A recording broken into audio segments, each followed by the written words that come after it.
Close up shoot yang hanya mengambil gambar dari bahu sampai atas kepala atau ukuran gambar sebatas hanya dari ujung kepala hingga leher. Medium close up, gambar yang hanya menampilkan bagian separas dada sampai atas kepala. Fungsinya untuk mempertegas profil seseorang.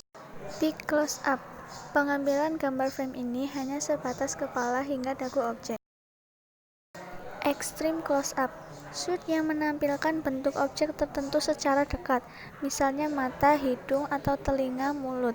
Pengambilan gambar sangat dekat sekali, hanya menampilkan bagian tertentu pada tubuh objek. Full shot, pengambilan gambar penuh objek kepala hingga kaki. Fungsinya memperlihatkan objek beserta lingkungan.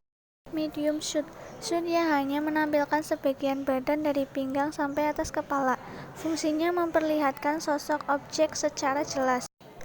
Long shoot, pengambilan gambar lebih luas daripada full shoot. Fungsinya menunjukkan objek dengan latar belakangnya. Very wide shoot, pengambilan gambar melebihi long shoot. Over shoulder shoot, pengambilan gambar di mana kamera berada di belakang bahu salah satu pelaku dan bahu si pelaku tampak atau kelihatan dalam frame. Two shoot, shoot pengambilan gambar yang hanya menampilkan dua orang. Group shoot, pengambilan gambar sekumpulan objek.